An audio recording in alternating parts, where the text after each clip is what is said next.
Eu não trouxe uma apresentação porque, no final das contas, lá se vão 4 anos e toda vez que a gente traz uma apresentação, a gente acaba se repetindo. E eu queria pegar pontos agora nevrálgicos do processo que a gente está enfrentando com relação às negociações. A avaliação que a gente faz é que a lei avançou bastante o sistema de logística reversa no país. A Abvidro, pelas características próprias do vidro, trabalha com logística reversa há mais de 50 anos.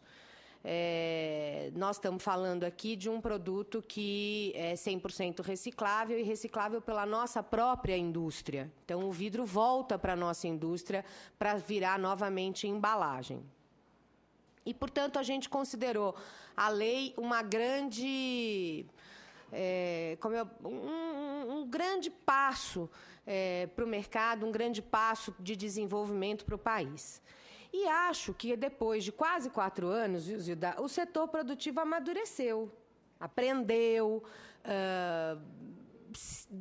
deu alguns anéis para não perder os dedos, mas ainda restam questões numa zona nebulosa, que se a gente não esclarecer, eu acho que a implementação da lei fica muito prejudicada. A primeira questão, e eu acho que é o ponto que é o item que dele derivam todas as questões, é clarear a questão das... Pelo menos eu estou falando aqui do setor de embalagens, gente. Tem características muito diferenciadas a questão do medicamento e do eletroeletrônico. Mas eu acho que o setor de embalagem é um setor muito complexo, com várias nuances por cadeia, e a questão da responsabilidade hoje é a questão mais importante do processo de reciclagem de embalagens. Por quê? Porque a responsabilidade implica necessariamente no ônus, nos custos de determinadas atividades. E eu acho que esse é um item principal da lei em que pega para o setor produtivo. Eu só vejo saída para essa questão do ônus, ou seja, do desembolso, do pagamento, porque nós não podemos achar que o material, a recompra do material, ela é suficiente para pagar a conta do retorno das embalagens até a reciclagem, porque não é.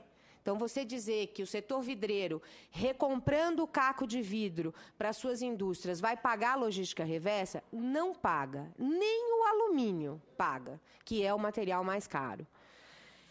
Então, eu vejo, para sair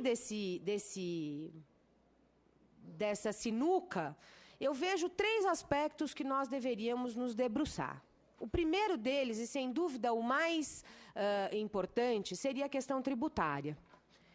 O MMA, a gente discute isso, mas acho que o MMA não pode levar questões ou assumir responsabilidades que não diga respeito a eles. E até agora, a gente não viu entrar num acordo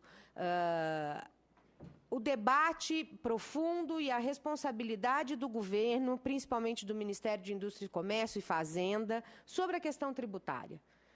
Eu falo isso porque eu vou citar o exemplo do vidro. Hoje tem fábricas nossas que trabalham com 80% de caco no forno.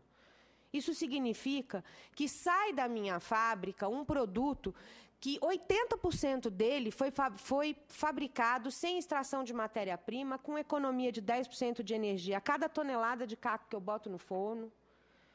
E eu não tenho nenhum tipo de vantagem em relação a isso. A minha garrafa fabricada com 80% de caco paga o mesmo IPI que a fabricada com matéria-prima virgem com consumo maior de energia. Eu estou falando aqui de 65 milhões de reais de bitributação que poderiam ser empregados na cadeia da reciclagem. É hoje um pleito que a gente faz à Fazenda que discuta essa questão.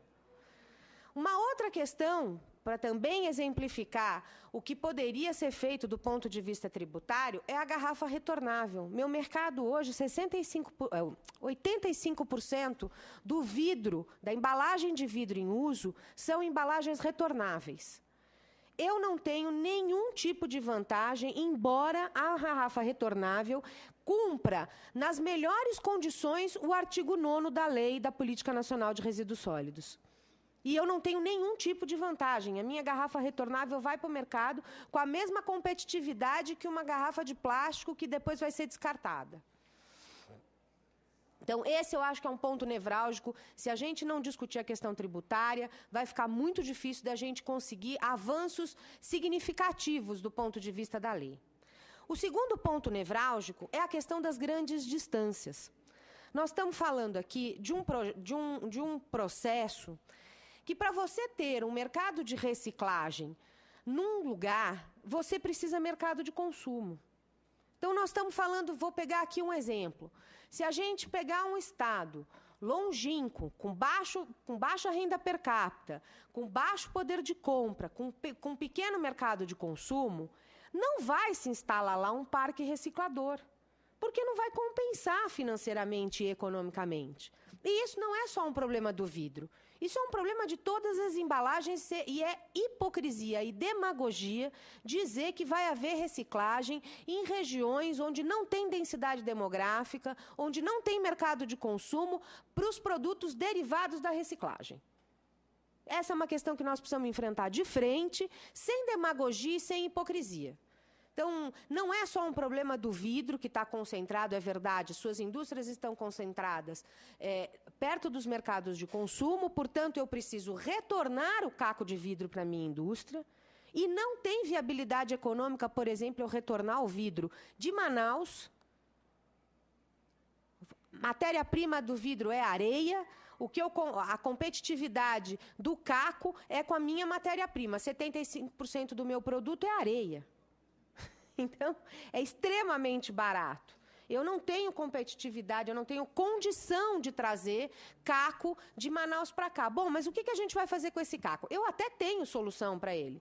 Participar de mobiliário urbano, substituir a brita nos aterros sanitários. O vidro não é um material poluente, ele é um material inerte. Mas nós não estamos falando aqui só do vidro.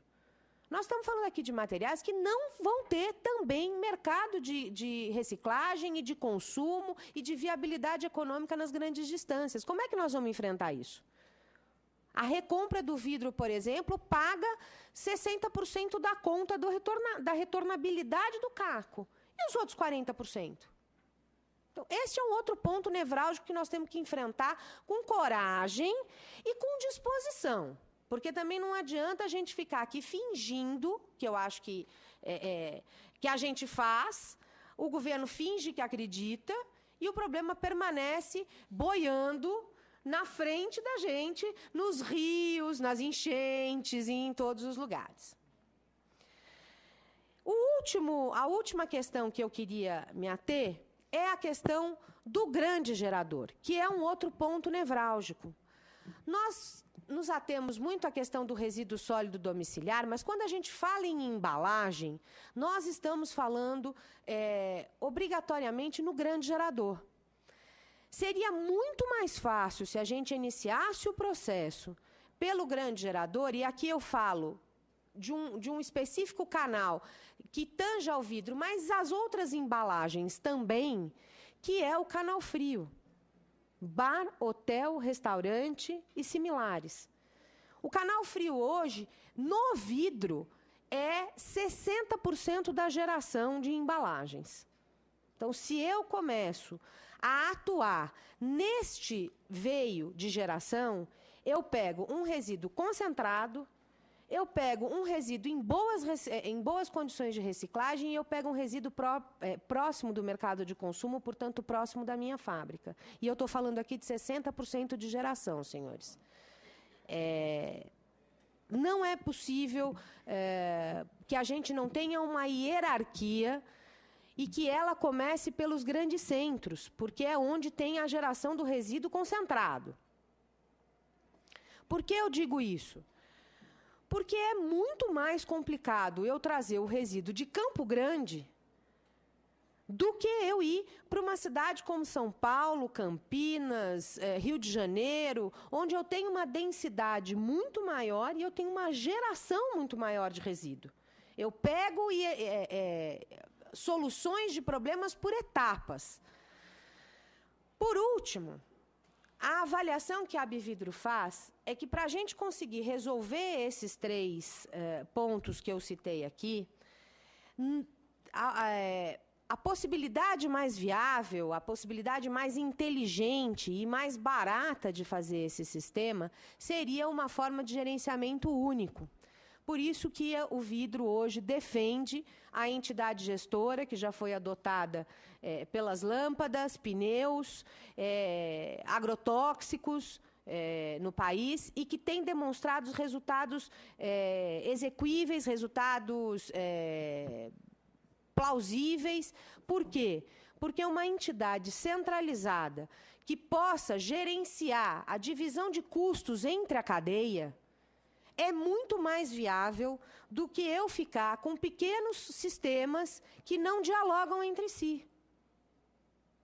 Essa é uma demanda e um estudo, e, senhores, eu digo aqui, os membros da mesa sabem já, a Abvidro realizou um estudo em mais de 12 países. Nós temos um estudo de 5.000 páginas que fez um benchmarking em 12 países diferentes. Nos aprofundamos em 5 países, fomos visitar as experiências, fomos ver o que é feito lá fora. E, embora sejam países com características diferentes, nada impede que a gente possa aproveitar as experiências que deram certo e tropicalizá-las para a realidade brasileira. A Abvidro fez isso no sistema do vidro, acha que a única forma de a gente ter resultado é que as várias cadeias que encerram uma questão dialoguem entre si com um sistema único, para que possa ser feito gerenciamento tributário, gerenciamento de compensações nas grandes distâncias, que possa ser feita uma intervenção, uma interlocução com o governo e com o Ministério Público, porque, senhores, não se iludam. Nós estamos aqui com o Ministério Público nos nossos calcanhares, principalmente o setor produtivo. André está aqui que não me deixa mentir, nós conhecemos aqui as figuras de longa data. Eu, em cima da minha mesa, já tenho processos. A lei nem foi, o acordo setorial nem foi assinado, e eu já tenho uma pilha de processos para dar respostas ao Ministério Público. Nós vivemos um processo de crise, um processo de crise internacional que ainda não se recuperou. A indústria brasileira luta por competitividade, e nós não podemos correr riscos de impor à indústria determinadas leis que inviabilizem a competitividade do nosso produto. Esse é um alerta que eu faço. Peço aqui ao senador Cícero Lucena que seja um grande interlocutor dessas nossas questões. Quero elogiar a iniciativa. Acho que quanto mais debates a gente fizer acerca disso, mais nós vamos amadurecer as questões e entender os pontos. E agradecer mais uma vez a oportunidade da Abvidro estar aqui e manifestar a sua opinião, que tem sido muito polêmica dentro do setor produtivo. Obrigada. Eu acho que eu consegui me ater ao tempo aí e recuperar um bocadinho para o André falar.